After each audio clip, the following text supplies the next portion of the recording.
fantastic girls. I think your project sounded brilliant. And actually, what I'm going to talk about is really relevant because I'm talking about representation of older women. So you're totally right about the representation of, different kinds of skin colours, or like acne, or I've got two girls who are 21 and 18, so it's very familiar territory to me. But it's not just bad for teenagers, it's bad for everybody, and that's what I'm going to talk about. And this is something that is really close to my heart, and I feel really passionate about, because I spent 25 years as a very senior editor in UK media, and I was also chair of something called Women in Journalism. And I've been obsessed by the fact that the media is not a mirror. It's not like you look at it and you look at it and it gives you a direct reflection of who you are. It's a distorting lens. And it's a distorting lens through male eyes, often through old, posh, white male eyes.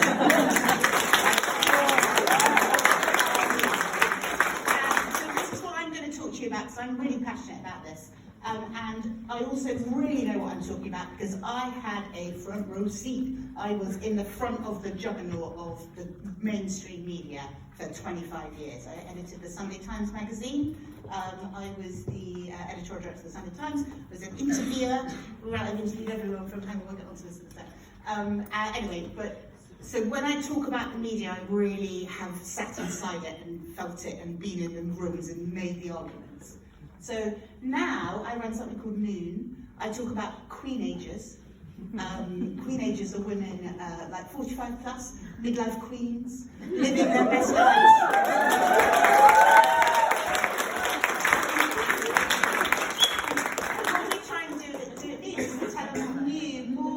Story about the second half of women's lives, because we are not done yet. Okay, so this is me. So yeah, sorry, give me that. Picture. So so that's me outside number 10 Downing Street, where I had gone to interview Theresa May. Some of you will remember the interview. It was the one where she wore her leather trousers. That was my interview. It was a bit of a car crash for Theresa May, because she did not tell me anything in the interview. I actually turned the cassette recorder off my table for one point and went, "You've got to tell me something. This is meant to be like a front page story and the cover of the magazine," and I got nothing. And then she came down with the leather trousers, and it was like, at least that was not necessarily the story she thought it was going to be. But anyway, I also did like Gorbachev, One Direction. I sat on a sofa surrounded by all of One Direction. That was quite fun. I was a columnist, all that stuff you've seen that. So, just before I turned 50, just at the beginning of the pandemic, I was fired. Well, I wasn't fired, I was made redundant. They brought somebody else in and I was out. That happens a lot as you get senior in companies. We used to call the 13th floor, which is where all the executives were, the dead zone. It's a bit like climbing Everest. You kind of get to a point where the air is thin, death can come at any time.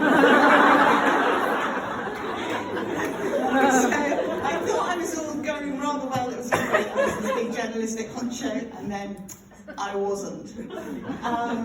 And this happens to so many women. I'm going to go on a bit. So I set up. Hang on.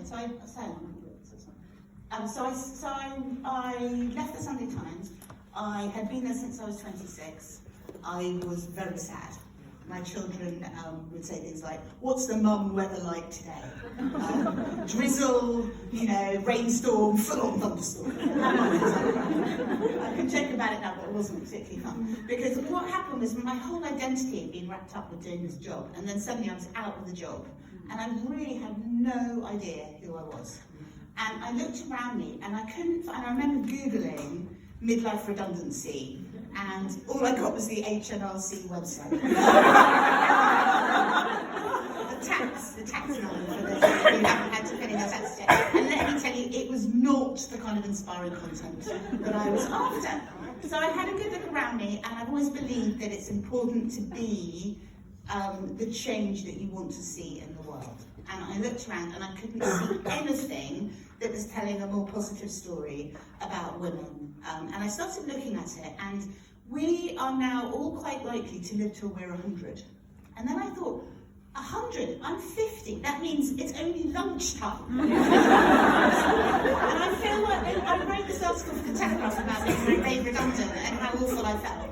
The headline they put on it, was I on the scrap heap? And this is not me making it up, this is truly the headline that they put on it. Welcome to the 50-something redundancy club. And I wrote this piece, it was a very honest piece about how horrible it was and how humiliated I felt and how shameful it was. And I had about 10,000 people get in touch with me saying, this has happened to me too, nobody talks about redundancy, it's a bit like death, you know, no one wants to say the word, they don't want to bring you up. It's really grim. And I write about that in my book. So because I looked around and I couldn't see anything that was actually going to help anyone like me reinvent, and also because I've been a columnist for a very long time, so I had a kind of confidence that things that had happened to me were probably happening to other people, because when you write about stuff, your life, whatever, every week, you kind of know that when you really write from the heart and you're really true about something that's going on in your life, that always connects. So that's one thing I want you all to really remember. If you're going through something awful, you won't be the only one. And if you're honest about it, you'll get people to kind of, you know, galvanise around you and to be sympathetic. So I set up this organisation called Noon, partly because in the 100-year life, 50 is only halfway through, it's lunchtime, so I called it Noon. It was quite easy. And I also thought that that was a way of rebranding this whole thing, because one of the most terrible things in our culture is the sense of, you know, what are women for after 50? If we're entirely seen through a kind of media lens and a culture which basically values women for being young, fanciable, kind of fecund, so fertile, that is the kind of patriarchal lens on women. When you hit 50, you know, or you know, you're no longer seen as hot, fanciable, and you can't have kids anymore, so you've hit the menopause. You're basically pretty done, right? In through that lens. And that made me really angry, because I think that that's like seeing women in black and white, you know, and we're not just valuable for being fertile or hot, we're valuable for all the things that we are, our creativity, our kindness, our intelligence, our compassion, our energy, our being able to row across the Atlantic, you know, all the incredible things that we've heard about today. And it made me feel really angry that there were all these women, and all of you coming up behind us, feeling that there was some kind of a shelf life on being a woman, that men can have a full life and women have a half life, particularly in kind of media and TV and that kind of thing. And that nobody seemed to be telling a more positive story about what it was possible to be, you know, 45, 50 plus. So that's why, I mean, I've written a lot of headlines in my life, and one of the ladies at one of my focus groups said to me, she said, Eleanor, I feel like a teenager, but in my own house with posh sheets and nice tea. And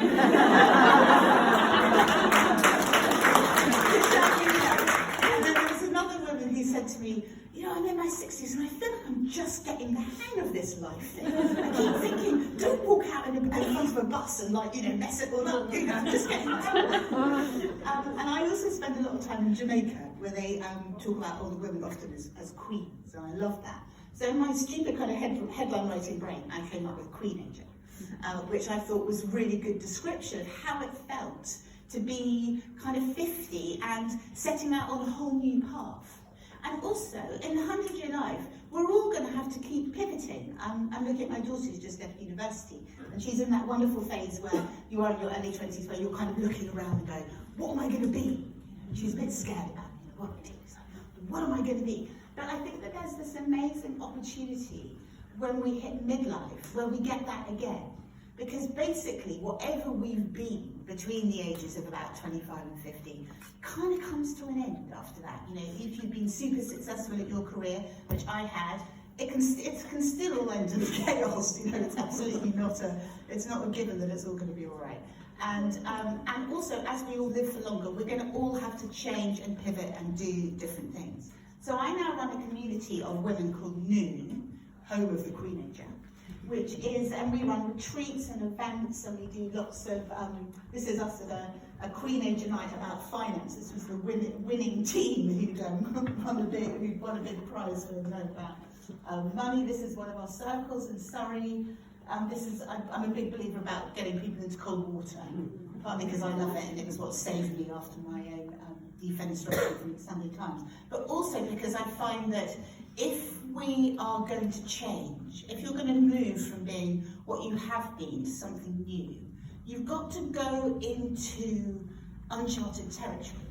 And I think often as we get older, we can get, and actually when we're younger too, we can be a bit frightened of things that we haven't done before, being outside our comfort zone. So what I do with all the poor women, all the lovely, amazing queenagers who come to me, is I often take them to somewhere with a lake, and I encourage them to get in it with me. And I do that not because I'm saying that, but because the experience of doing something that you were frightened of, and it being okay, actually not just being okay, it being wonderful and making you feel ecstatic and, you know, is important, not just for its own sake, but as a metaphor for the other things that you can do in your life. And I think one of the other really key things that I would like you to take away from this talk is that it's really important to put yourselves in situations which are uncomfortable or scary or that make you feel challenged. Because, and there's that great old phrase, if you're not sitting on the edge, you're taking up too much room. But on top of that, if you're not in that place, you're not really stretching yourself. I'm not saying you need to be there all the time, but I think particularly when you know you need to get from one place to another, then pushing yourself really out of your comfort zone, going and doing something that you haven't done before, can give you the confidence required to take a step into the unknown. And so that's what I'm often doing when I'm putting these ladies into, or in the invitation being to the ladies to get into the lake. And I started a Substack, and I started writing a newsletter every weekend, because I used to have a column on the Sunday, but I didn't have it anymore. So I started writing a very honest Substack about what it was like to start again at 50, what I was seeing around me, and it became a Substack bestseller. It really hit a nerve. And why it hit a nerve was because I was being really honest about all those things in the culture that we don't really think about that kind of representation. So did you know that women over 50 are behind over 90% of all household consumer spending decisions? And yet guess how many adverts, the percentage of advertising they appear in? Any guess? 5%? Yeah, it's between 6 and 10%. So there's a massive discrepancy there between the financial, and I don't think, I know I'm going to stop, I don't think we're so my book, Much More to Come, I'll be very quick, became a bestseller last summer, which was really pleasing given what had happened. There it is on the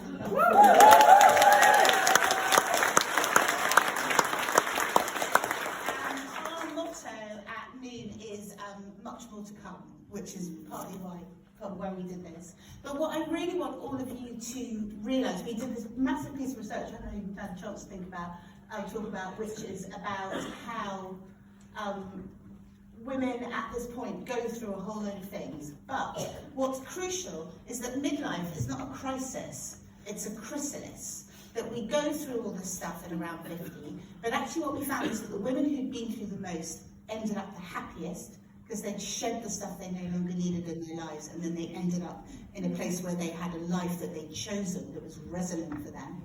And I want all of you in the room to look forward to being 50 as when it all starts to get good. And until then, you can see yourselves as queenagers in training.